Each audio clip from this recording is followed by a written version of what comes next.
Good morning to everybody out there, Mizzou fans, and welcome in to the Burger Smokehouse at home tailgate, what we will call today the first leg of the PowerMizzou.com and the University of Missouri Marathon. It is the biggest day on campus in a long time for Missouri. I have said probably since the 2014 SEC championship game, and I understand that game was not on campus, but you get the point. This is the biggest sports day I think Missouri has had in 6 years. In 2014, Mizzou was facing Alabama in the SEC title game. Anytime you're playing for a championship, look, that's the biggest thing there is. But since then, as far as regular season games go, this is about as big as it has gotten for Missouri because the football team, if we're being honest, hasn't really played a meaningful game in 6 years. I mean, and this one isn't for a title. Like, this isn't the biggest game Missouri's played in decades or anything like that. But it is against what we thought preseason would be probably the best team in the SEC East. As it turns out, not quite that, but against one of the heavyweights in this conference. Georgia comes to town at 11 a.m. That is largely what we are going to talk about on this show. Of course, tonight at 7 o'clock, bragging rights hits campus. For the first time, I believe the last time Illinois was in Columbia was 1978. So the first time in, if my math is right, 42 years that bragging rights will be on campus. So I kind of want, and first off, thank you to all of you guys who are already here and commenting and putting your thoughts out there. We'll take your questions all through the show, all that. We've got some interviews lined up and everything, but appreciate Greg was the first one to comment and everybody else who is already here. Garrett's got his coffee. So do I. Coffee for now, Boulevard later. That's the way every game day goes. So appreciate all you guys that are here. Please feel free to comment, add questions, all that. We will get those on the broadcast as we go along. But I kind of have two things to do first. First off, I want to pay the bills. And I want to tell you that this show, we're going to have 4 different shows today. But this one is sponsored by Burger Smokehouse. It is the official Smokehouse of Mizzou Athletics, also the official Smokehouse of the PowerMizzou.com pregame show all year this year. This is game number 9. We weren't sure we were going to make it this far, but we have, and Burgers has been along for the whole ride, committed very early to sponsoring the entire season, and we appreciate that. What is Burger Smokehouse? Well, it is family-owned and managed by the 3rd and 4th generations of the Burger family in Columbia, Missouri. They have all kinds of good stuff, dry-cured, country-cured meats, the ham, the pork ribs, the pulled pork, the brisket. They've got turkeys. Hopefully you guys had some bacon this morning. I know that's a lot of people's favorite is the Burger Smokehouse bacon. You can go online and get that at smokehouse.com. You can get it in person in the stores in Dearborg, Schnucks, Price Chopper, Woods, CNR, Hy-Vee, Gerbs, Walmart, and Hen House. Burgers makes enough stuff that you can have it for every meal of the day. Have the bacon for breakfast, maybe throw some turkey or some ham on a salad for lunch, have some pulled pork or some ribs for dinner. They can get you through the whole day, and it is going to be, as we said, a marathon day here at PowerMizzou.com and in Columbia. So here's what we're going to do throughout the day. We've got this show. It's going to run till about 10:45, about 15 minutes before kickoff. You guys are going to hear from Connor Bazelak during this show. You're going to hear from Anthony Dasher, who covers Georgia football for Rivals.com. We're going to check in with Mitchell Forty from the stadium right around 10:15. And I'm going to wrap you guys up about 10:45. I'm going to take a 15-minute break. I'm going to be back for On the Call. That is our live game watch-along. We'll hang out together. We'll talk about Mizzou and Georgia for 3 to 4 hours. After that, I'll log off. I'll get on Eli Drinkwitz's Zoom call. I'll record that. I'll come back with the Boulevard Brewing Company post-game drink. That should start sometime between 2:30 and 3 o'clock. We'll have a couple beers. We'll take your calls. We'll talk about what happened in the game. Now, normally that's the end of our live stuff on a Saturday. This Saturday is different. What we're going to do after the calls die down, after everybody said their piece on Mizzou, Georgia football, we are going to go straight in, no break, straight into the baseline view which is this year's pregame show for basketball. We are going to do a similar setup to this for Missouri basketball games, for bragging rights, for TCU, for every SEC game, and for the postseason. So that is a minimum of 20 pregame shows throughout the year. Then I'm actually going to log off. I'm going to get a bunch of writing done about football, and I'm going to watch the basketball game. After the basketball game is over, after Conzo Martin's press conference, we will do a post-game call-in basketball show. That, I'm imagining, is going to start somewhere around 9:30, 9:45 tonight. So we're about 12 hours away from the start of our fourth and final show, a call-in show for Missouri basketball. So that's what the day's going to look like on here. I appreciate all you guys being here with us. Certainly a lot of familiar names. I know Jacob has been here with us before. I know Stuart has been here with us before. I know Scott Clark's been here with us before. So I appreciate all you guys being here. And look, guys, it's going to be a long day. I'm going to talk a lot. I'm probably going to need some throat lozenges. But, hey, this will be a big day, a fun day. And really, my main thought about this day is more than any day in 2020, like, this one sucks that none of you guys can go, or that very few of you guys can go, right? The football game, there's going to be 11,000-ish. The basketball game, there are literally going to be family members of players. And that's it. Mitchell Forty will be at both of them for us. There's going to be media, limited personnel, obviously. But I understand if COVID didn't exist, if we weren't in a pandemic, bragging rights would not be on campus.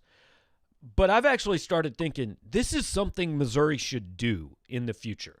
They should schedule a nice, solid non-conference basketball game on a Saturday night when they have a home football game, whether that's in November, whether I'd love the season actually to run on the schedule it did this year. Start in early September, maybe mid-September, and run through early December. It probably won't. They'll probably go back to starting in mid-August and, being done the weekend after Thanksgiving. But I kind of like this. But if this was, I don't know, pick a non-conference game, right? This year's a bad example, but Missouri plays Colorado in basketball, say.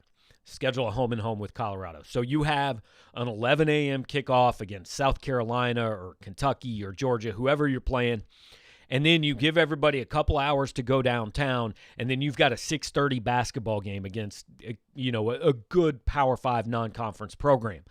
It would be an amazing day on campus. I mean, I think all of us here have been on campus on days where you have one or the other, and there's just a buzz you don't get from a lot of things, right? I always go back to game day being here in 2010 against Oklahoma. I took my son down there on campus at 5:30 that morning, got some coffee, hung out on the quad for like 3 hours until the show started. We watched the entire show. I took him back home, took a nap, and then went over to the football game, which was a night game that year. I think I ended up leaving the press box about 1:30 in the morning. But I mean, think about a situation, Mizzou, Georgia. This game might get SEC Nation or whatever the pregame show is. That might be on campus. You could go down there and hang out for a couple hours. You could immediately go over to Faurot Field. You could roll downtown to Billiards or Shiloh or wherever you might want to go. You could grab something to eat, grab a couple beers, hoof it back up to the basketball arena. I mean, that's a day people don't forget, and none of that can happen this year. And that's too bad, but that's why we're here. We're going to hang out. We can't be there in person. We can't share it in person, but hey, we're doing the next best thing. We're going to be here all day long. So quickly, in case there are people who maybe this is your first time joining us, this format, these shows are gaining a little bit more traction every week. So we tend to get some new people every week. I ask two things of you while you're here. Hit the like button on the show. Hit the subscribe button to the channel. It really does help us. It makes the things we do more visible to everybody. Ends up, if that happens, it gets word out about our sponsors. It maybe helps us attract more sponsors, all that. So the more people that are here, the more people that are commenting, the more fun this thing is throughout the day. So if you can do those couple things for us. I want to point out, Greg, look, this is actually a thing. I do actually think about what I wear during the day because every morning, every time there's a game, I literally have to look in my closet and go, okay, who are they playing? Because I know there are colors I can't wear, right? I can't wear red today. I can't wear blue. I can't wear orange because that makes people mad, even though it has nothing to do with what I'm rooting for in the game. This is like more of this is not purple. This is more of a maroon, so this is not a K-State color. I've got a gray T-shirt and a maroon pullover on. So I just want to be clear. I do not have partisan clothing on. Welcome in, Justin. Appreciate you being here. Jonah, he's had a lot to do with putting these shows on and getting us on the air, so appreciate that. And just kind of rolling through. You guys are excited. Look, I think this is the most positive this morning is the most positive and the most excited Missouri fans have been since November of 2015, if we're being honest. And I don't want to rehash the reasons that all started. But, the 2015 football season wasn't any good, right? We all know that. By November, you'd kind of mailed it in and weren't too excited. But you had basketball. You're always excited at the start of a season, all that. So back in the fall of 2015, Missouri was coming off back-to-back SEC East titles. You were hopeful for the football team, all that, before that kind of blew up. And basketball, I can't remember the exact timeline. That might have been year 2 of Kim Anderson, so people were maybe a little less optimistic, but you still had hope, right? The 5 years since then, there hadn't been a lot, guys. Missouri has largely kind of buried itself at the beginning of every football season for 4 straight years. Basketball had a blip there with Michael Porter and Jonte and Cassius Robertson and all that. Had a blip for a season.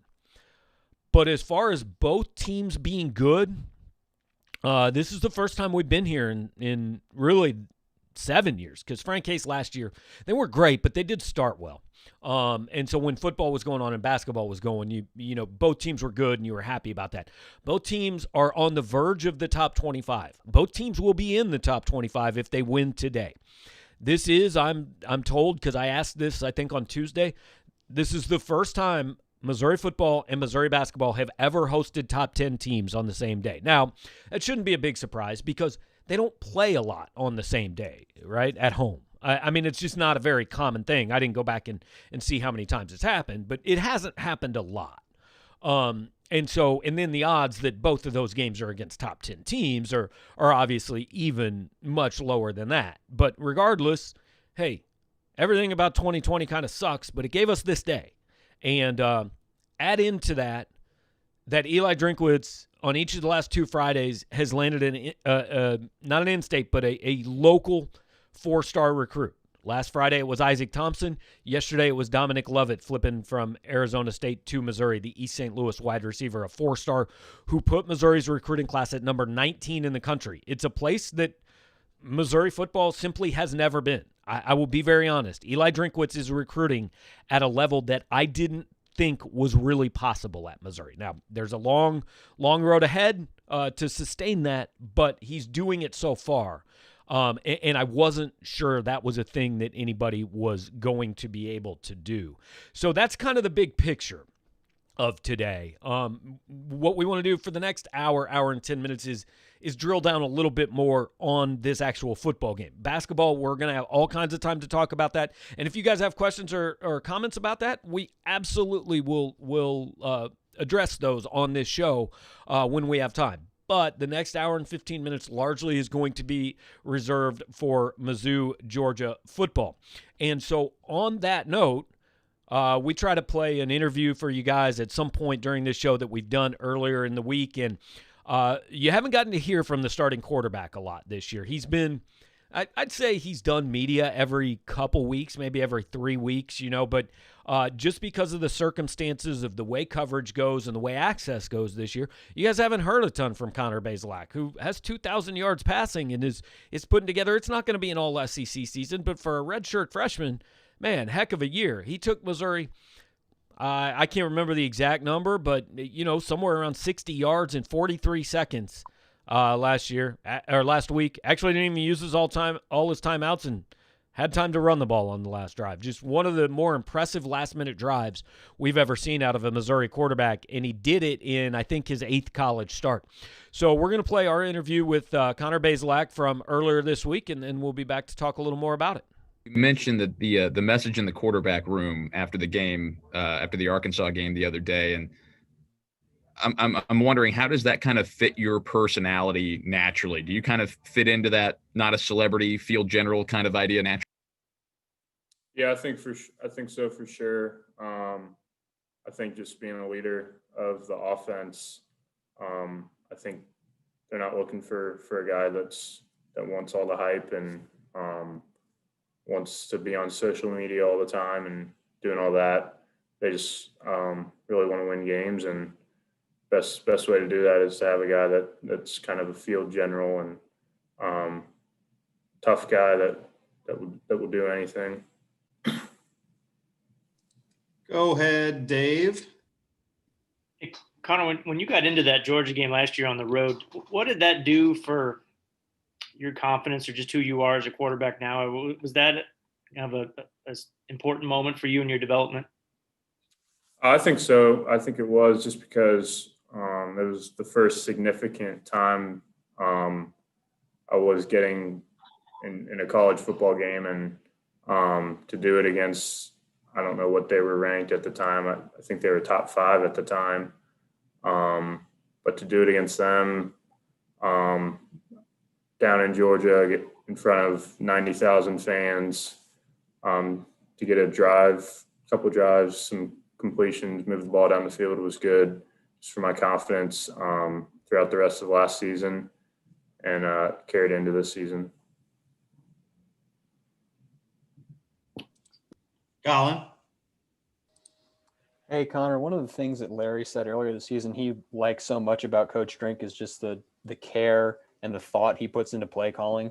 And I can't remember if it was his second or his third touchdown run, but it's that play where Elijah Young came in motion, and then you guys have put that in film a couple times, and then you went and hit the counter. I'm just curious, what is it about Drink's play calling that gives him that knowledge in that moment to know that's the right time to hit the counter to the play you guys have been putting on film? Yeah, I think so. There's a bunch of stuff that he puts in, and he waits for the perfect time to call it. He doesn't waste it on a time where he thinks it might work, it might not work. He waits for the perfect time to call things, and if it doesn't get used in a game, then we'll carry it again next week. If it's the right look, or you might see it again. Like, there's been some plays where we had it in the game plan week 1 or 2, and we didn't run it, and now you're just seeing it again in week 7 and 8. So it's kind of stuff like that. Is that just experience, you think, for him as a play caller, knowing when that perfect time is? Yeah, I think so. I think he's super experienced, obviously, and he knows what he's doing. He knows when to call the right stuff. So. Go ahead, Jack. Connor, there were 2 throws to Barrett on the final minute-long drive where it looked like he was kind of deep into your progressions and he had to step up and escape the pocket on the last one. Can you kind of take us through those progressions and what you're seeing on those 2 plays?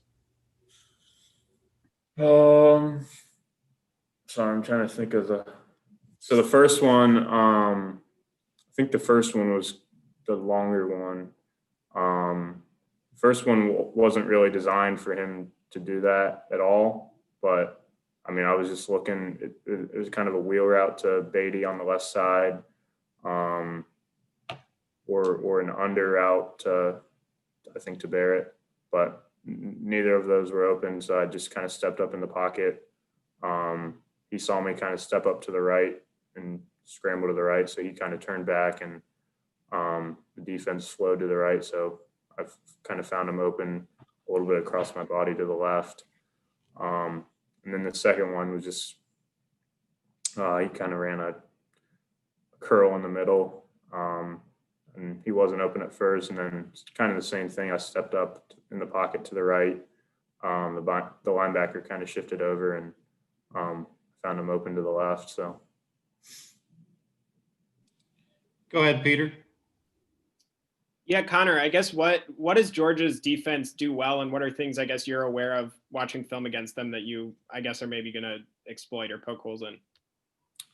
I think the biggest thing is just they've got a bunch of different coverages and defenses that they play. I think there's been a lot of teams that we've played that just play kind of one coverage, one kind of package. But they play a bunch of different coverages. They disguise them well, and they've got great players to do that. So it'll be a good challenge for us to prepare well and execute on Saturday. Go ahead, Courtside. Hey, Connor, kind of along the lines of what Jack asked, but all throughout the season, you've done a really good job of keeping your eyes downfield as you move in the pocket, and you're a guy who can run. Has that always been a thing that you do, or is that something you've developed more recently? I think it's kind of just natural for me just to, when I drop back to pass, I'm looking downfield, trying to find guys open. And I don't think it really changes when I move up in the pocket or run. I'm always looking for guys to throw to, open guys. Obviously, I would rather throw for 15 yards and run for 15 yards and maybe get killed. So, Go ahead, Mitch. Connor, if you guys have talked about Tyler Beatty just being kind of energetic on the sidelines, even if he's not, playing every play. I mean, what do you see from him kind of from a personality standpoint, and what does that add to the team? He brings a lot of energy to the team. He's super, I would call him bubbly, I guess. He's always laughing, smiling. He's just a good vibe to have around the locker room. And as a running back, him and Larry go well together. Blum. Hey, Connor, what's a typical relationship like with a quarterback and a center, and how would you describe the one between you and Mike Maietti? He's my roommate, so I live with him. I love him. He's a great guy, even though he's only been here for 1 year. We have a great relationship, and obviously him being a senior, I'm hoping he comes back. But yeah. Can I have a quick follow-up real quick? Coach even publicly said that he's really pushing Mike really hard to come back next year. Are you a part of those efforts to try and make him come back as well? Oh yeah. How so? Any way possible. I mean, I think the biggest part is we're winning games. So he didn't get to do that much at Rutgers. So we're winning games here, and if he wants to win, then come on back. Bennett, and then Suichi. Hey, Connor, I lost my Wi-Fi for a sec, so I hope you haven't already been asked this, but I wanted to ask about Damon Hazelton, and just with him, he hadn't had a ton of chances in crunch time spots earlier in the season. So just sort of what it was like to throw to him on that last drive and throughout the fourth quarter. And if, just sort of what the team's reaction was to him getting that chance, and just sort of how you've gotten to know him. Yeah, Dame was a guy that right away when he came from Virginia Tech that I kind of formed a relationship with, and immediately started to gain a timing and trust, started to trust him right away, throwing to him. Obviously he had some drops early in the year, but he was resilient and kept working in practice, kind of stayed level-headed, and waited for his chance to kind of get back in the game and make an impact. And that's what he did. And he came up huge for us on Saturday, and I'm sure he will the rest of the season. All right, Suichi, close it for Connor here. Cool. Hey, Connor, just Eli's mentioned a lot that your guys' stated goal is to win the SEC East. When you are going up against a top 2 team, standing wise, and like as the past few years, is there anything extra to that or anything like that? Can you say that again? going like Eli's mentioned a lot, like winning the SEC East, going up against the top 2 team in Georgia. Does that mean extra or anything? I mean, everyone knows who we're playing against. It's no secret that they're a good football team. It's no secret that they're top 10 defense. But I mean, it's everybody in this league is good. It's just how you execute on Saturdays and how you play as a team. So we got to prepare well, and then on Saturday we just have to perform and be smart with the ball. Can't turn the ball over, and run the ball well, throw the ball, and it'll give us a chance to win. So there you have it from Connor Bazelak. Run the ball well, throw the ball well, throw the ball well, and you got a chance to win. And like, look, a couple of comments, and that's kind of why I played that interview for you guys. Not to point out that he's not a great interviewer or anything like that, but I wrote after the game against Arkansas, I don't think the kid has a pulse. He doesn't have human emotions. I mean, he is, you watch him in the pocket, and like, you got to check that he's awake. And you watch an interview with him and you kind of maybe wonder if he's awake. And I mean that as a compliment. I don't mean it as an insult. I think for a quarterback, that's a pretty good demeanor to have, right? Nothing seems to shake this kid because he doesn't seem to get excited.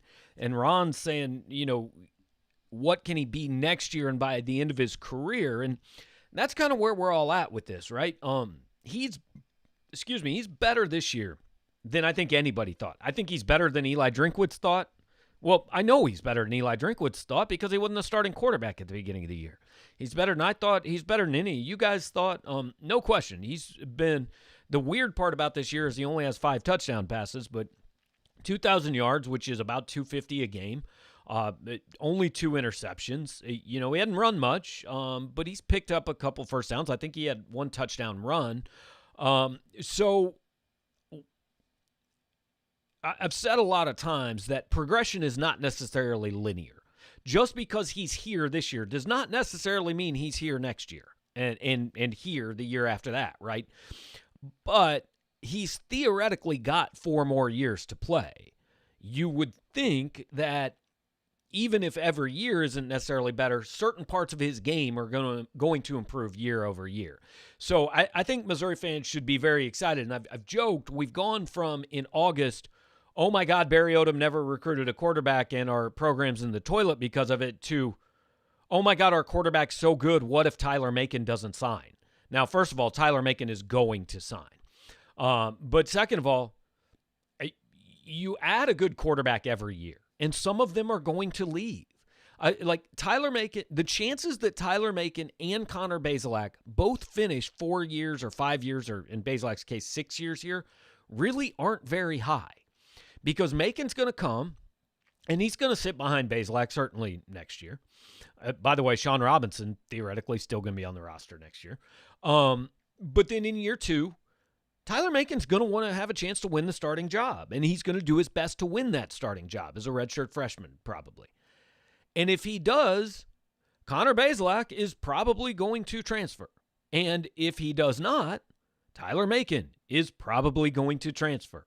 And you know what? That's fine. And then you go sign another one in 2022 and another one in 2023. And, you know, Alabama had Tua to back up Jalen Hurts and Mac Jones to back up Tua and Bryce Young to back up Mac Jones. And I'm sure they're going to sign somebody behind Bryce Young. You know, I'm not saying that your program is necessarily Alabama, but that's everybody's goal. But every good team has a minimum of 2 good quarterbacks and probably closer to 3 or 4 on the roster. So, you know, I guess like they say, first world problems.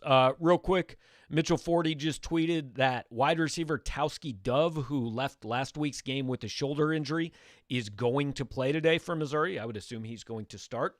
So that's the first update from Mitch over. He is already at Furrow Field. We'll be checking in with him in about 30, 40 minutes, something like that, as we end this show. Want to run through some of your guys' questions and comments real quick. And before we do, once again, remind you, this is brought to you by Burger Smokehouse. You can check them out online at smokehouse.com. You can go to the grocery store, get all kinds of stuff. And the beauty of it is it all comes already smoked. It's already cooked. Like, you can get pulled pork out of the deep freeze and it's ready for you in like 6 minutes. So I have tried a lot of their products. I certainly haven't tried them all.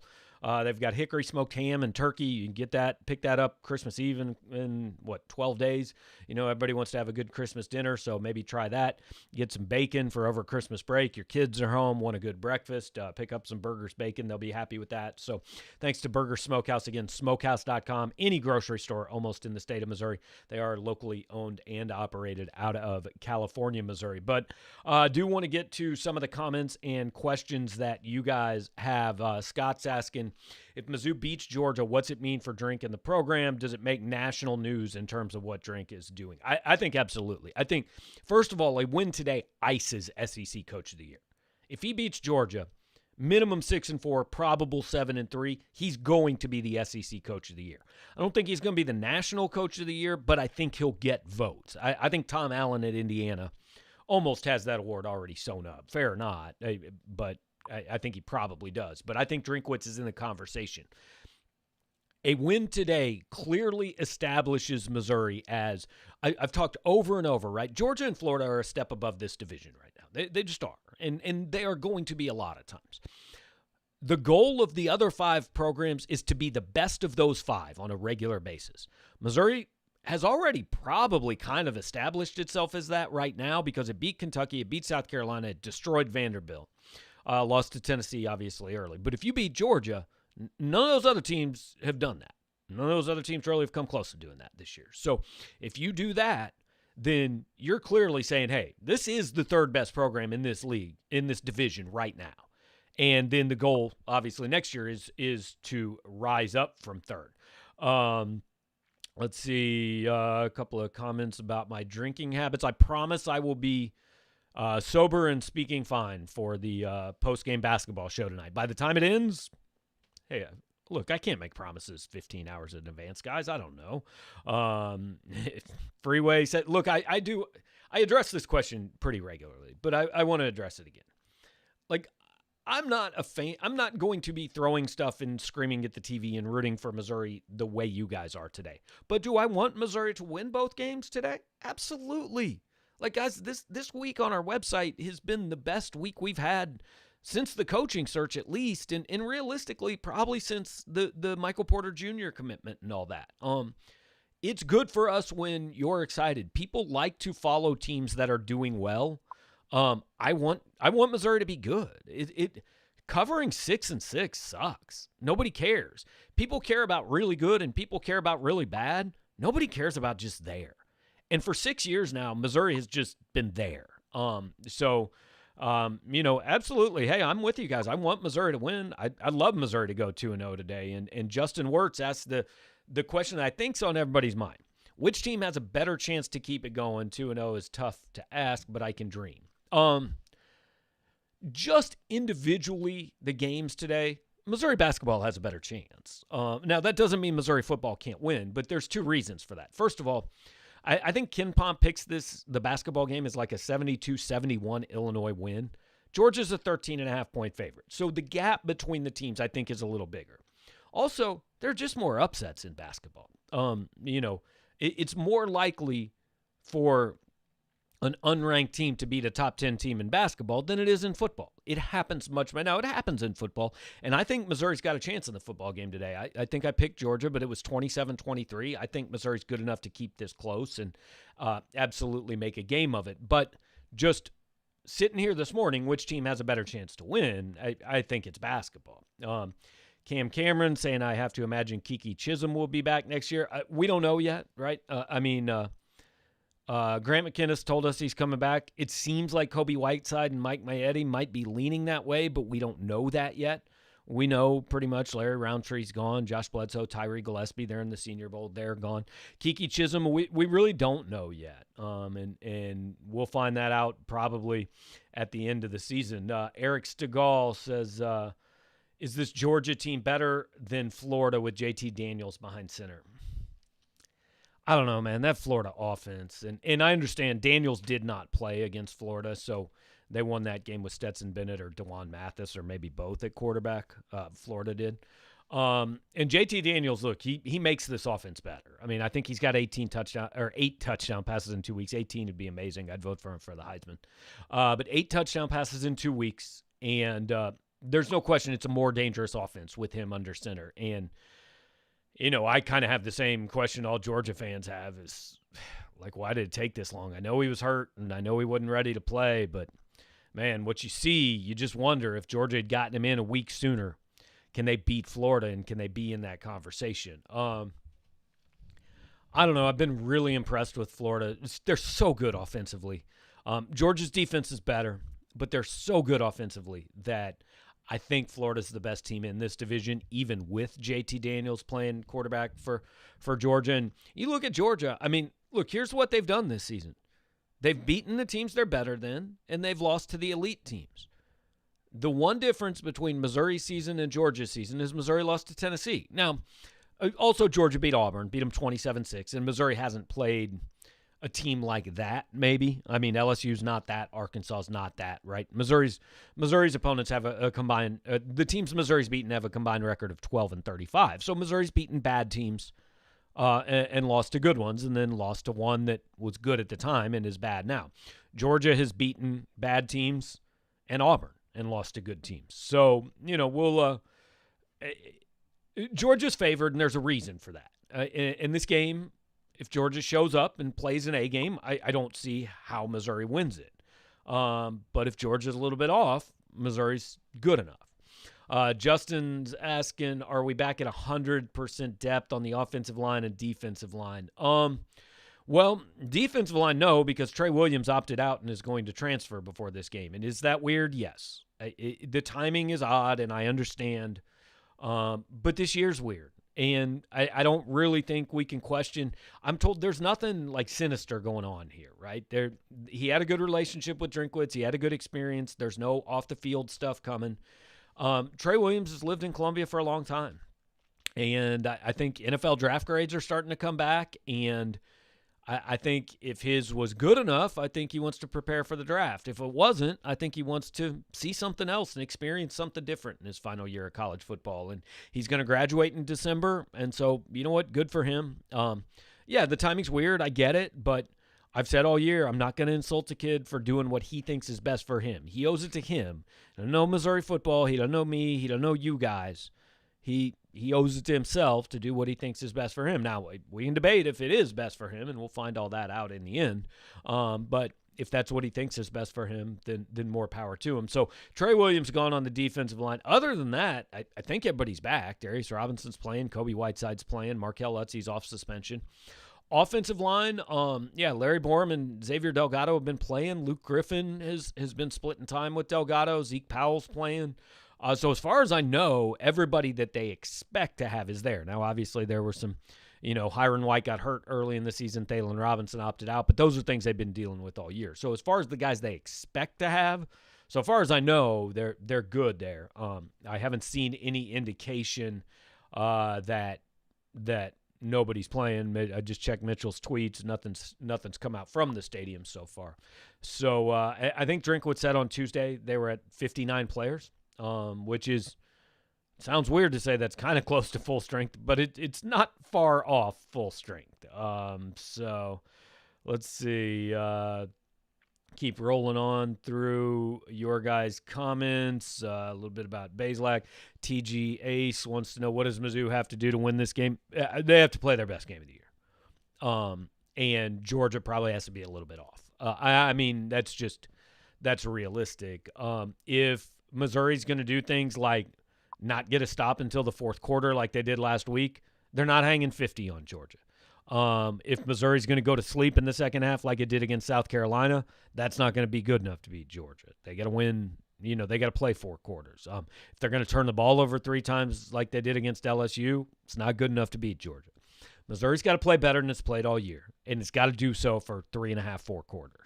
I think they have to contain the Georgia running game because if the running game works, it just opens everything up, and Georgia's good enough on offense to I think 30 points wins this game, certainly if you're Georgia.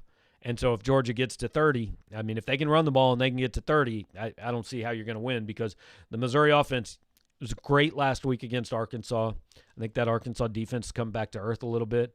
It was great the week before against Vanderbilt. I almost don't even count that. Before that, it had been struggling a little bit. So I think Missouri's got to keep this game in the 20s if it's going to want to win. Adam Fox brings up a good point. Brady Cook has things to say about the future of the QB position. Absolutely. Didn't mean to just completely skip over him in the conversation. Just in the people I deal with, the next thing's always the best thing, right? And Tyler Macon is going to be the next thing. One thing I'm worried about is the run D with the Georgia offensive line. Absolutely fair. Towski, once again, Mitchell Forty reported from the stadium. Towski Dove is playing today after leaving last week's game. Let's see. Keep on rolling through. Will JG and Neil be able to join the post-game show? No. I know Ole Miss isn't playing, but I'm sure Neil's got things to do. I don't know if Auburn's playing today, honestly. Yeah, Auburn's playing Mississippi State at 6:30, so I think Jay's going to have his own thing to do. What type of impact does Michael Cox have? Again, we're developing as a show because we're developing inside jokes that you have to sometimes be here to appreciate a little bit.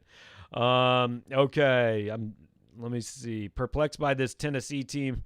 Eric says, if Mizzou played UT another 9 times, assuming both squads are healthy, how many would the Tigers win? I'd say they'd win 6 out of 9. So yeah, if Missouri played Tennessee now, yeah, they probably win. But if Missouri played Arkansas 6 weeks ago, they might very well lose. I mean, it's just, it's obviously a what if game that we have no real answers to. I understand why you're frustrated about that Tennessee loss, because Tennessee's in the tank now. I'm not 100%. Well, Tennessee's going to beat Vandy today, but if they played anybody but Vandy, I wouldn't pick them to win today. But it's the way the schedule goes, Got LSU maybe there's no bad time to get LSU, I guess, the way they're going. The Tennessee game is the tough one to swallow, but they beat South Carolina in a 7-point game. They dominated Kentucky, which they haven't done in 6 years. Won on the last possession against Arkansas, beat LSU. So overall, obviously, a lot more positive surprises than negative ones. Robert asking about the latest in recruiting. Obviously, they got 4-star wide receiver Dominic Lovett yesterday from East St. Louis. That puts Missouri's class number 19 in the country. It's the best it's ever been. The highest rated class they've ever had is number 21. So that contributes to this good feeling and all this momentum, right? I mean, yeah, the team on the field is great, but he's doing this. Not great. That's overstating it. The team on the field is playing well and outperforming expectations. But the recruiting, I think, is what really has people excited, because Drinkwitz is doing this with largely guys that he didn't pick. And he's never coached his own guys as head coach. He had 1 year at App State, took over Scott Satterfield's guys, went 12-1. 1 year here, so far 5-3 with Barry Odom's guys. So people obviously naturally excited. What can he do when he gets the guys he wants in here? And that's what's got people excited, not just for these next 2 weeks, but these next handful of years. So obviously we've got all the recruiting coverage on the site. I hope all of you subscribe already. If you don't, go check it out. In addition to full coverage of the teams, obviously we're doing recruiting stuff, and Sean Williams leads that every day. Look, I know there's still a lot of questions and comments, and we're going to definitely get to those. But one thing we always do on this show, on the Burger Smokehouse at Home Tailgate, we always check in with somebody that covers the opponent. And one of the guys I've known for longest in the Rivals.com network is Anthony Dasher from UGA Sports. He has covered the Bulldogs for longer than I've covered Missouri. So, that means a while, because I'm pretty old. So we checked in with Anthony and want to play that for you guys to get a little info on today's opponent. All right, Anthony Dasher joining us. And Dash, I'm sorry, man, no barbecue for you this year. Like, you're not making the trip, which is kind of standard. Yeah. Well, yeah, not making the trip, but Roddy will be up there though, so maybe he'll be able to find some. I'm sure he'll make the effort. Maybe he'll smuggle some back for you to Athens. I doubt he's not that nice. Yeah. So, look, this, like, just right off the top, I've said this game is about how much Georgia cares, I think. Yeah. I know it sounds kind of dumb, but Georgia's probably one of 6 or 7 teams in the country that when the SEC title game and the national championship are off the table, the season, I don't want to say it's a failure, but it's at least a disappointment. Oh yeah, no question. I think if you were asked the average Georgia fan, I think everybody expected, the Bulldogs to be back in Atlanta this year, and obviously, that didn't work out. So it will be interesting to see kind of what team shows up. I mean, not just the season, but everything with the COVID and not know if you're going to play from week to week and all that kind of stuff. So yeah, it will be interesting to see what happens. I mean, they say all the right things right now. They give all the cliche canned quotes. Yeah, we'll be ready. We're doing it for the seniors. Yada yada yada. But until you get on the field, game kicks off, you really don't know what's going to happen. So bottom line, you said everybody expected more. Why did more not happen for Georgia this year? Well, I think you got to start with the quarterback situation. Yeah. I mean, God bless Stetson Bennett. I mean, he's when you picture a guy who's the underdog, the guy who's a 2-star. He made himself the starting quarterback at Georgia, but you're talking about a 5'11", 195-pound quarterback in the SEC, and again, God bless him, but that just was not going to get it done against teams like Alabama, against teams like Florida, and that's really basically it. I mean, with Stetson, other teams would just dare Georgia to throw. I mean, just stack the line of scrimmage, try to stop the run, and they can beat him. And against these two top teams, I mean, he was not able to do that. So JT Daniels has come in, has played really well. I know you guys got tired of answering this question, but Missouri fans probably haven't followed it that closely. Why didn't he play before he did? Well, I know JT, of course, his first game last year at Southern Cal towards ACL in his right knee.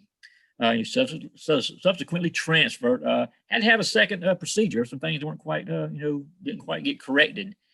And it just took him a long time to get better. Now, he was cleared after the Arkansas game, but there's a difference between being cleared and being ready to play in the SEC. Basically, the guy would have been a statue, just standing still. Me and you might have had a better opportunity to get away from rushing outside linebacker.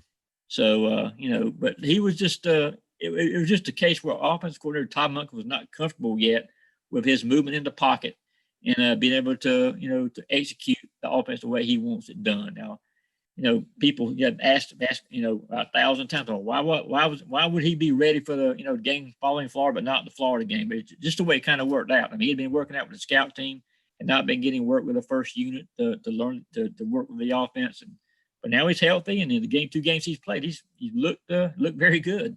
Yeah. So other side of the ball, Georgia came into this year. A lot of people were saying it might be the best defense in the country, and it's been very good. Obviously, Alabama and Florida.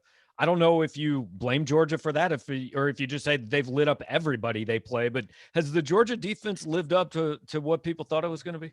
No, definitely not. I mean, athletically, I think if you look at what they've got on defense, I do think it's one of the best that I've covered since I've been here. But again, it's when you're trying to defend some of these offenses now in a game like Alabama and Matt Jones, and you talk about Florida and Kyle Trask, I mean, 2 of the premier quarterbacks, not just in the conference, but in the entire country.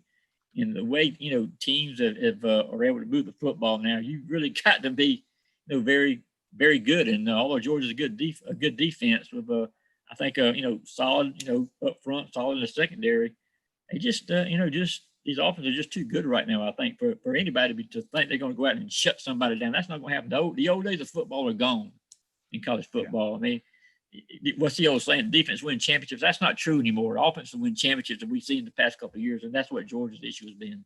So the first 5 minutes, we basically spent talking about how Georgia fell short of expectations. The truth is, I mean, they're 6-2. They, I understand 17 points to Bama isn't what they won. 16 points against Florida isn't what they won. It's still closer than just about anybody else has played those teams. So even if Georgia isn't on the level of those elite teams, they've proven this year to be better than the rest of the SEC. Yeah. Yeah, they're probably just a little notch below. But again, once and especially now since I've gotten JT Daniels, at quarterback, the offense has taken a jump up, exponentially. I mean, they're making plays now they were not making early year. George Pickens, for example, I think was averaging 3 catches per game before JT became a starter. He's now averaging 6. Same thing with Jermaine Burton, true freshman receiver. I mean, JT has just made a world of difference what Georgia does offensively and how effective they are. In some ways for Missouri, it might be good that this game got pushed back because Missouri's playing a lot better than it was a few weeks ago.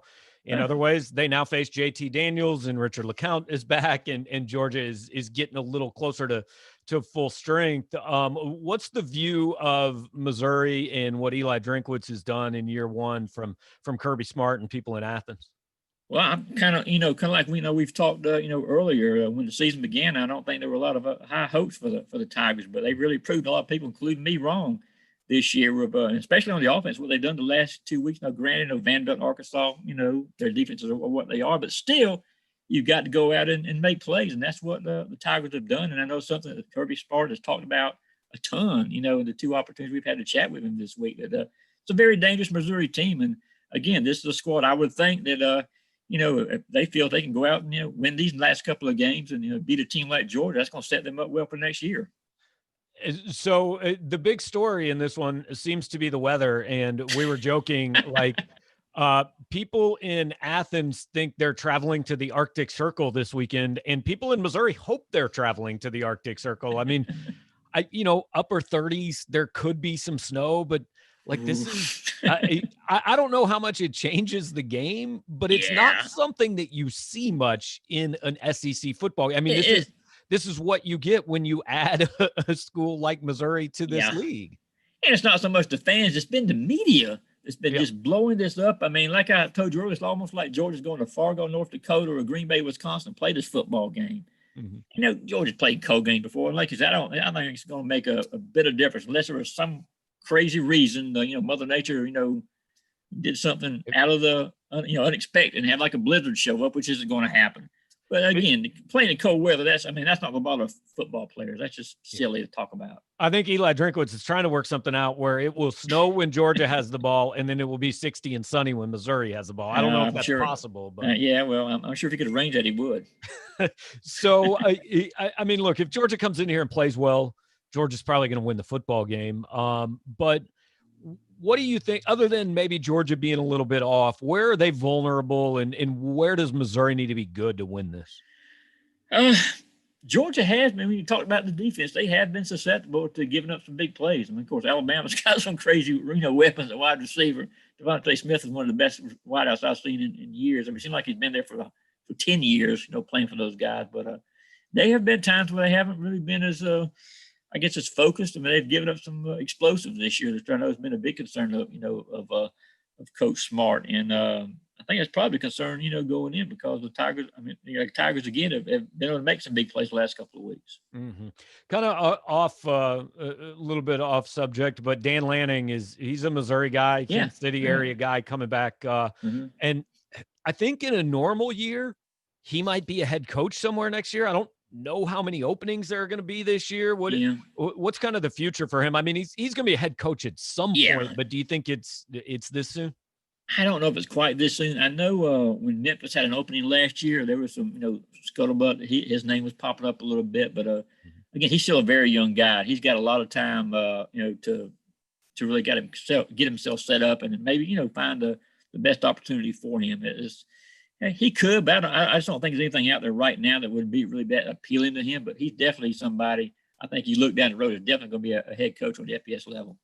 Last thing for you, I know football is king at the vast majority of schools in this conference, but we've got a huge basketball game coming up here on campus tonight. Missouri's off to a good start, and so Missouri fans are definitely interested. What's Tom Crean and his team look like? Obviously lost the number 1 pick in the draft, but with him weren't great. So is this viewed as a year that Georgia steps forward?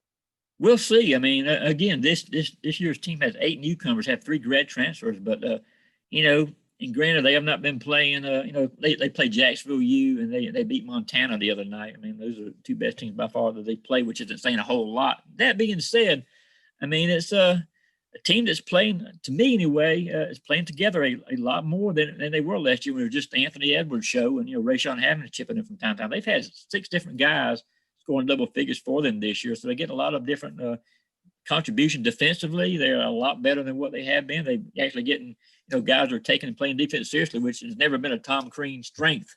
Right back to Indiana.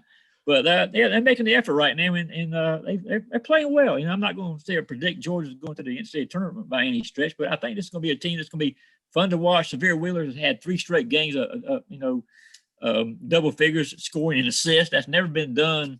And I think going back 20 years in the SEC, nobody's ever gotten 3 straight games of points and assists like that. So he's playing very well. So we'll see. It's a fun team to watch. I will say that. I mean, at least they're not Kentucky, right? I mean, they're playing well. But what's Crean like to cover? Because from he was brought up here, and a lot of people said, "Oh man, he's crazy," and we got a little taste of it. Like he interrupted his press conference here to tell Mitchell Forty how much he loved his family and everything. Is a very weird moment, but that's kind of on brand for Tom Crean.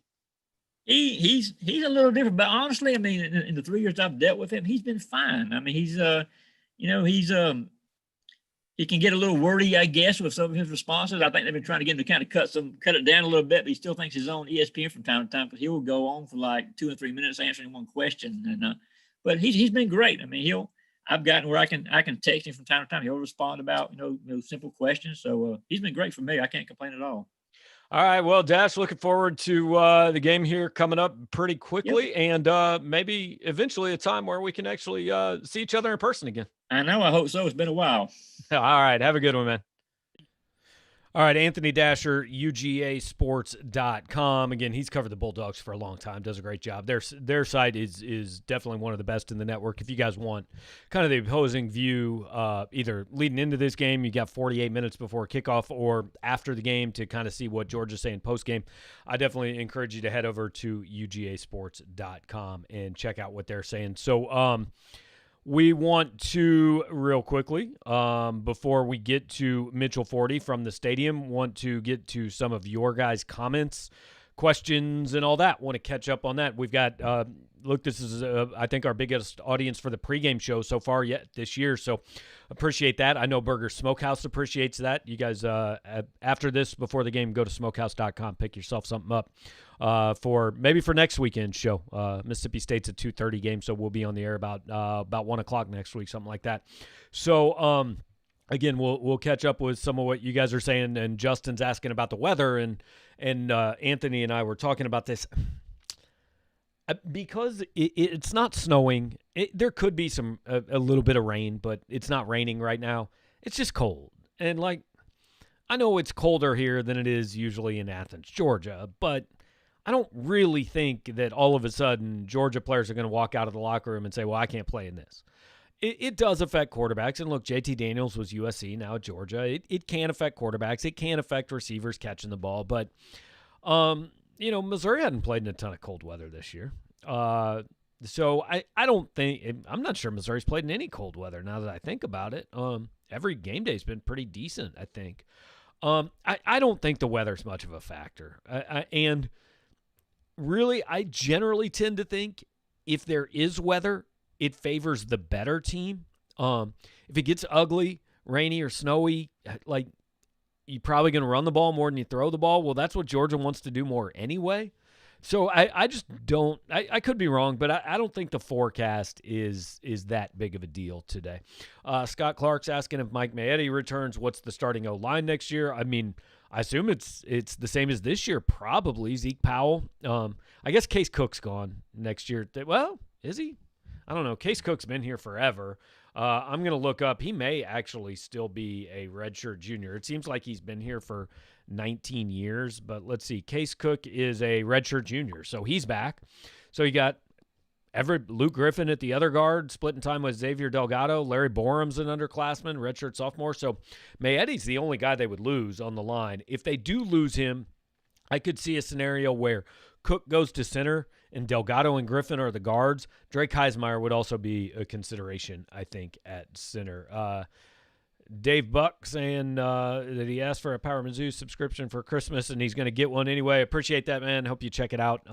These shows are definitely a part of what we do, but more in-depth stuff on the website every day. And Mitchell's over at the football stadium again. I'm going to be calling him in 5 minutes. We'll catch up on that. So he's going to be in person at both things today. Ron wanted to know if this is a day where Eli Drinkwitz dials it up with trick plays and odd formations like he did in the LSU game. We talked about that. I think you could see this as a kitchen sink game, right? Just hey, throw everything you got to win this game, because this is a game that takes this from a good season, from a nice story, to a great season.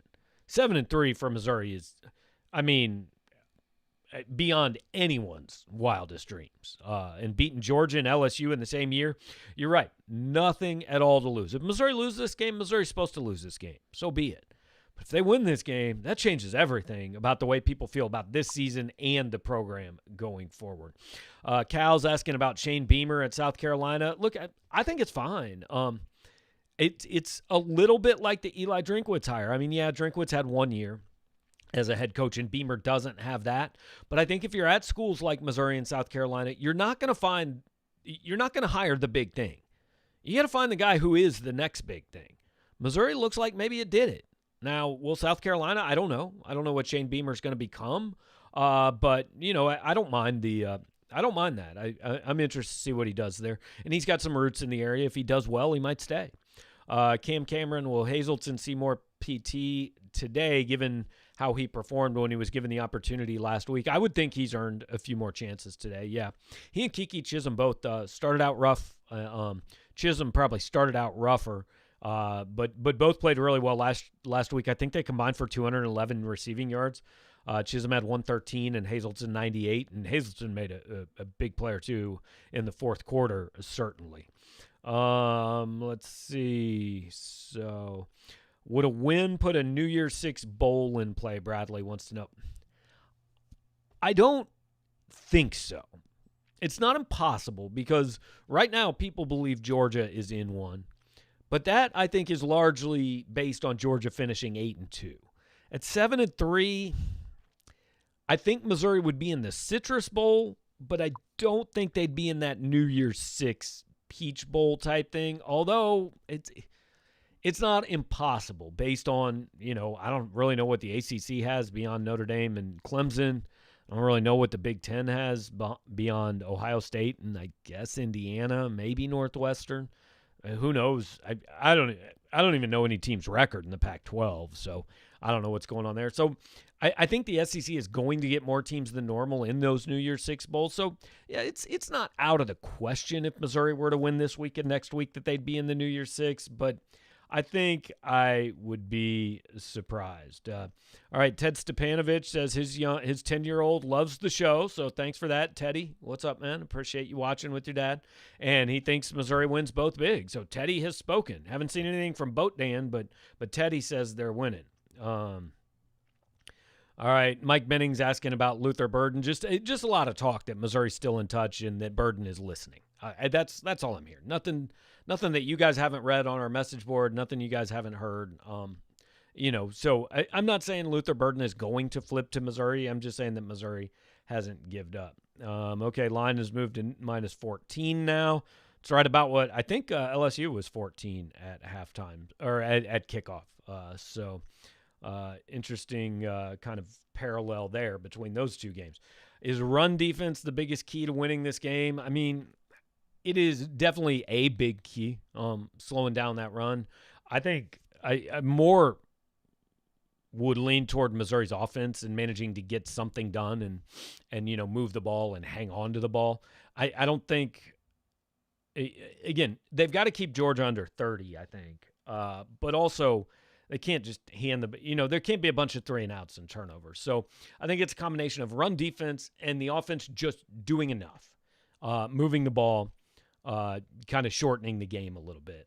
I would identify those probably as the two keys to this one for Missouri picking up a win. So what we are going to do now is we're going to call Mitchell Forty and see if he picks up in the press box at Faurot Field.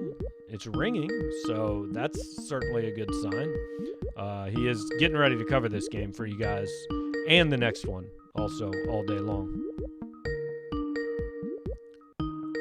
Okay, so still ringing. I don't know if you guys can hear that, but okay, we do have Mitchell Forty from the press box at Memorial Stadium. I can hear him. Eventually, maybe we'll be able to see him. We'll see.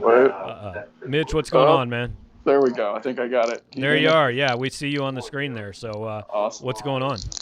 Not too much. Just settled in for the doubleheader. Yeah, saw the tweet that Towski Dove is expected to play today. Anything else as far as availability or anything? So the whole team just kind of took the field, and I'm looking out there right now. So the only other player we would have questions about was Kobe Whiteside, who Eli Drinkwitz termed questionable, and I am trying to find him, and I don't see him, although that doesn't mean he's not out there. There's a lot of people out there right now. But I'll keep an eye out for that. Was told the two people who are in contact tracing probably would not be absences most people would notice. Okay. I haven't seen Sean Robinson. Don't know what the status with him is yet. Haven't asked. Was going to do that shortly. And other than that, though, most everyone you would expect to contribute I've seen.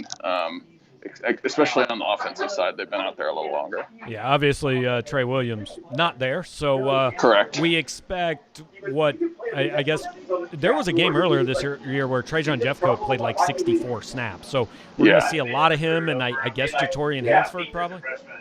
Yeah, I think so. I think maybe some Cannon York thrown in there, Chris Turner.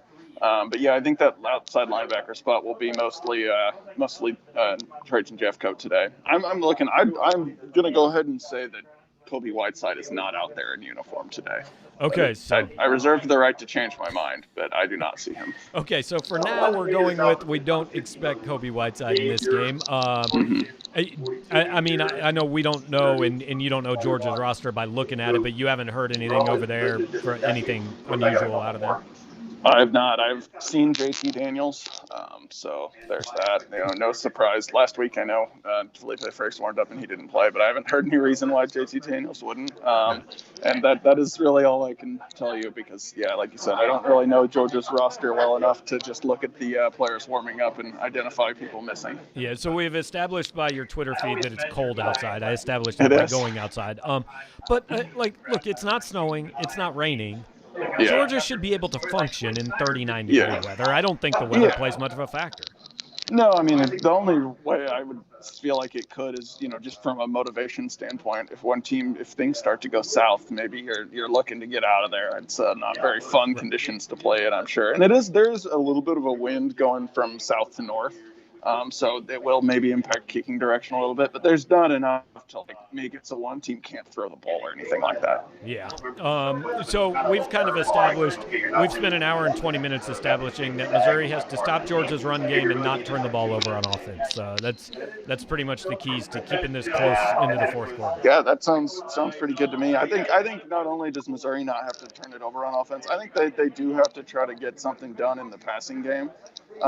Georgia's been pretty susceptible to the pass and really not susceptible to the run. They've pretty much dominated everyone's running games. So I think it'll be important for Missouri to maybe hit a deep shot at some point in, maybe the first half of this game so that Georgia can't just sit on the run and sit on the timing routes that have been kind of Connor Bazelak's bread and butter.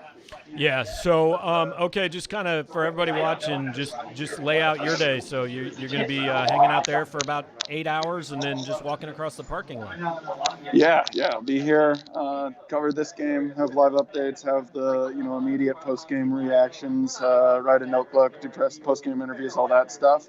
And then we'll walk right over to Mizzou Arena, which I can see from my seat here, and go cover a basketball game. So it should be fun. Well, spend the $10 concession stand vouchers wisely. I can tell you they do not go real far.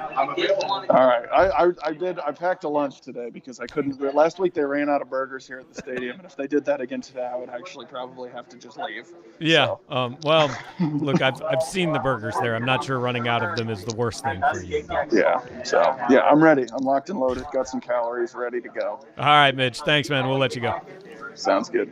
All right, Mitchell Forty checking in live from the press box, which is kind of one of the last things we do every week on this show, just to give you guys the update on what's happening, live on the scene. And did not see Kobe Whiteside. Doesn't mean necessarily that he's not playing, but didn't see him there. So we are thinking maybe Missouri is without Kobe Whiteside in this game, which would be a big deal. I mean, look, Trey Williams is opting out. Don't have if you don't have Whiteside, I mean that worries you a little bit that Georgia just hands the ball off 37 times in a row and Missouri can never stop it, because I don't know if you guys remember last week, Missouri had some issues stopping the run game. Now, I understand it was a counter, and look, I think Traylon Smith is a really good player and all that, but Missouri's defense against the run game was not stellar last week. So they'll need to be better than that today. One of the things that actually we haven't talked about yet, and I think a big key to this game, Missouri gets Nick Bolton back. Didn't have him in the second half. Now, I really respect Ryan Walters when we talked to him on Wednesday, said, look, guys, we weren't very good with Nick in the game either last week. So, give him credit for admitting, hey, the defense was just bad even before it lost its best player. But the blessing for Missouri in being on the wrong end of what I thought was a terrible targeting call is that it happened in the first half. Had that happened literally on the next Arkansas series, Nick Bolton is missing the first half of this game. If you are playing Georgia without Jarvis Ware, who's not playing, without Trey Williams, who opted out, without Kobe Whiteside, who we don't think is playing, and without Nick Bolton, that's rough. So at least they've got Nick Bolton in this game. Now, some people watched Bolton last week and thought he was maybe a little slow, maybe didn't look 100% healthy.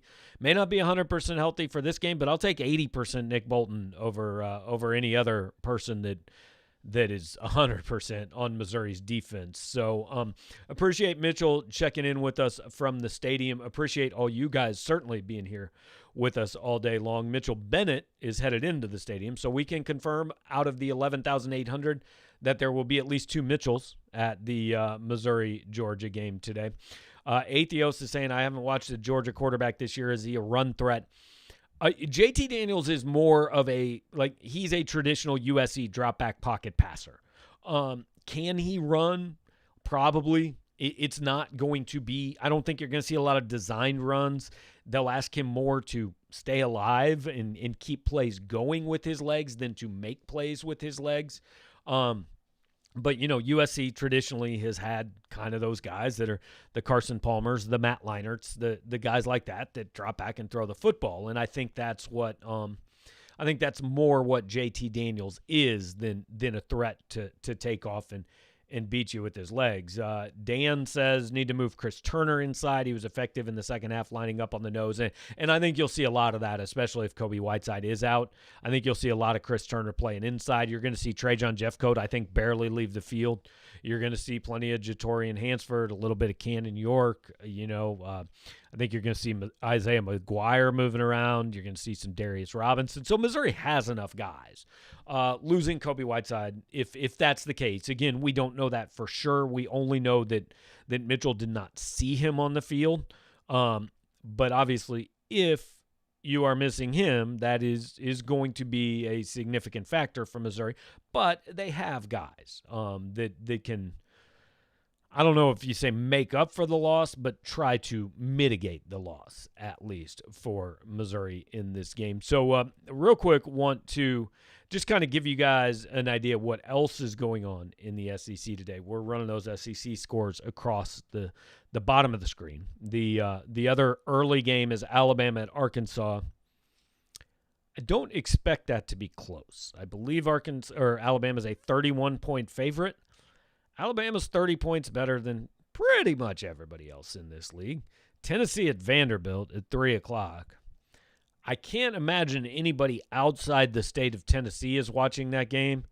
And I'm not sure anybody inside the state of Tennessee is watching that game, except those who are so angry at their team that they hate watch it at this point. So maybe, okay, Mitchell just updated, in addition to not seeing Kobe Whiteside, that Drake Heismeier, the freshman offensive lineman who was on the defensive line for I believe it was the Florida game, is warming up with the defensive line. Now, he didn't play against Florida. He's kind of an emergency, hey, if everything falls apart and we need another guy to finish this game, he'll probably play. I don't expect you would see him a lot actually playing on the defensive line, but he is at least warming up with that side during warm-up. So Alabama, Arkansas early, Tennessee, and Vandy this afternoon. Elsewhere in the SEC, I know that Kentucky has already finished its season. South Carolina has already finished its season, so that's kind of an interesting dynamic. A lot of teams have 2 games left. LSU Florida is a night game, and that's LSU wishes it had finished its season. Auburn at Mississippi State, also a night game. Be interesting to see what happens with Gus Malzahn when this season ends. And Ole Miss and Texas A&M has been postponed, and they're hoping to be able to play that next weekend, I believe. But we will see what happens in that regard. But look, obviously the focus here is Missouri, Georgia, kicking off now in about half an hour. Pocket Watch wants to know if Georgia native Michael Cox is going to get some playing time. I think there's only 2 situations outside of special teams, and Michael Cox did play on special teams, but only 2 situations you're going to see Michael Cox on offense. One of them would be really good if Missouri's somehow winning this game by 5 touchdowns, which I don't foresee.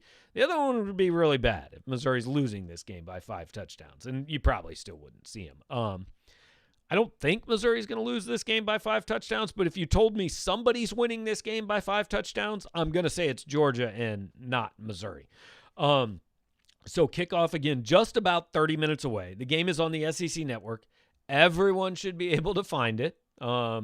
It's just regular SEC Network. It's not on the alternate or any of that business. So tune in to wherever you usually watch that stuff.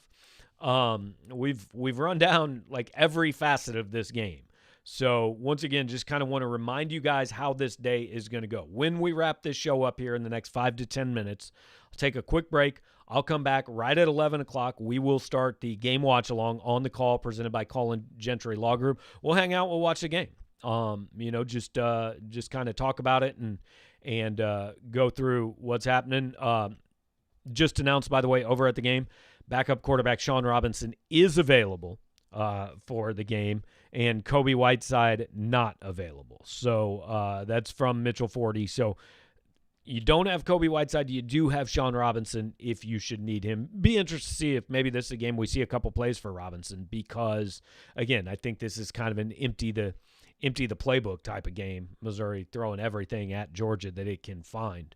But when we wrap up this, again, 5 to 10 minutes from now, come back at 11 o'clock with the game watch along. Hope all you guys will join us. I know Mitchell Bennett said he was going into the game. So if you're not going into the game, hey, just turn us on, turn the volume down, or keep the volume on if you want to. But a lot of times people get angry at what national announcers say. So if you want to more talk with people and listen to people who have some idea about Missouri football, listen to us during the game. After the game, I will, in the broadcast, I will jump on Eli Drinkwitz's Zoom call. I'll record that. We'll come back for the Boulevard postgame drink somewhere probably between 2:30 and 3 p.m. Is the most likely time frame for that. We will play Drinkwitz's press conference. We will open up the phone lines. We will take your calls about Missouri, Georgia for however long that lasts, 2.5, 3 hours. Then on that same show, we're not going to end the broadcast. We might take like a 45-second break, a Tank 7 required break or something like that. But then we're immediately going to jump into previewing bragging rights tonight. We're going to talk to Brad Sturdy, who covers Illinois for Rivals.com. We'll play an interview with Mitchell Smith. We'll check in with Mitchell 40 from the arena.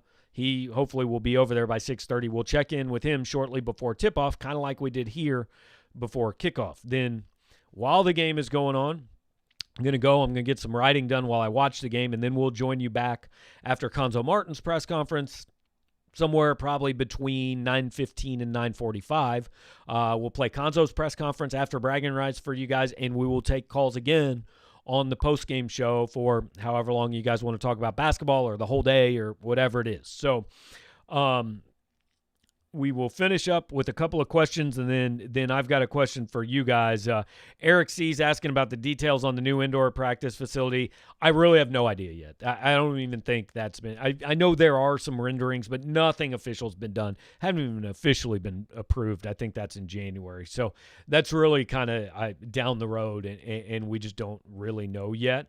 In all seriousness, does a school like Missouri even bother – reaching out to a recruit like Arch Manning, or are they self-aware enough to not waste their time? I mean, they may tell a coach like, hey, yeah, he's got an offer, but Missouri isn't spending much time recruiting Arch Manning or Quinn Ewers or a guy like that. I mean, they know where to put their time in. So yeah, look, it's going to be a 12, maybe a 15-hour day, but like a lot of people have a lot harder things to do than sit around and talk about football and basketball, right? So let's see. Sir Mufflebuns, appreciate the compliments, and I'm glad that you guys have chosen to spend at least some of your day here. Again, these shows are picking up a little steam, gaining a few more viewers every week, and so we definitely appreciate that and hope that continues throughout the day, what we're calling the PowerMizzou.com marathon. While you're here, hit the like button, hit the subscribe button, share the broadcast with some people if you don't mind. Thank, once again, Burger Smokehouse for sponsoring this show, Smokehouse.com, third and fourth generation owned and operated business out of California, Missouri. You can get any kind of smoked meat you want, all kinds of good stuff. Hopefully you've already had the bacon this morning. Maybe before the game starts, you'll kind of snack on that. At halftime, heat yourself up some ribs or some brisket, something like that, and then join us on the post-game show after that. So SEC Nation says bye on Drink as the SEC Coach of the Year. I agree. If he wins this game, I think there's a no-doubter. Even if he loses this game, though, I think he's got a shot. He loses this game, I think maybe it's a little bit tougher. But I think he's got a shot, especially if he loses it close. Michael Kaiser saying when the last day you can remember there was a big football game and a big basketball game. The one that always sticks out to me was the 2007 Big 12 title game because it was the one in San Antonio. Missouri played basketball at Cal that night. Missouri lost the football game, obviously, and then Cal beat them by like 30. It was a dreadful day. So, obviously, Missouri fans are hoping for a better day. So, that's how I want to finish this thing out, right? We got a few more minutes. So, what I want to know from you guys is if you can pick one, if I tell you Missouri's going 1-1 today, which one do you want to win? Which one's more important for you to win? I have my opinions. But I want to know from you guys, and I'm going to put your comments up on the broadcast as we roll through here for the last 4 or 5 minutes. So just kind of let me know your thoughts. I tell you, Missouri can't go 2-0. Missouri's not going 0-2. In these two games today, Missouri's going 1-1. Which one do you want to win? My opinion, a football win would be bigger. What that would do for that program. Beating Illinois would be nice. Don't get me wrong. Be a good win.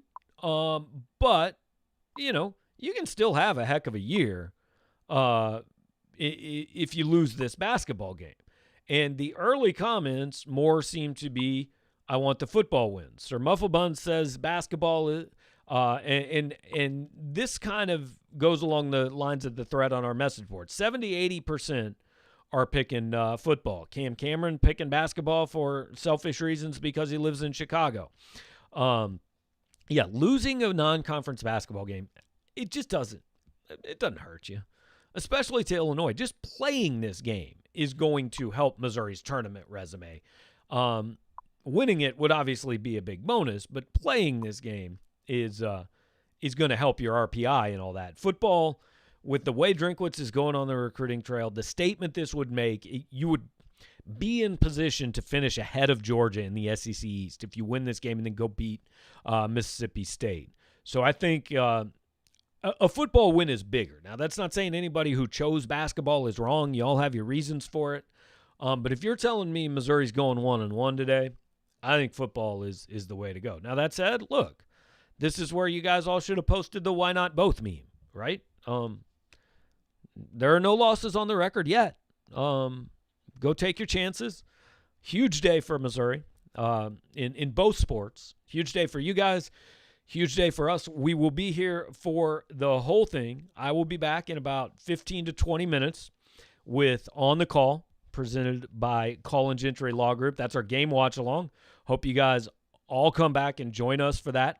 Want to thank Anthony Dasher for joining us. Thank Mitchell Forty for checking in from the football stadium and starting what will be about a 15-hour day for him. Be about a 15-hour day for us too. So hope you guys stick with us through the whole thing. Before you log off, hit the like button, hit the subscribe button on our channel so you can get notifications when we start new broadcasts. We're going to start 3 more of them today, and we're going to be here all day, so make sure you can keep track of everything that way. Check out Burger Smokehouse at smokehouse.com. Pick some stuff up, maybe for your holiday dinner, all that. And appreciate you guys joining us here. Be back no more than 20 minutes right here.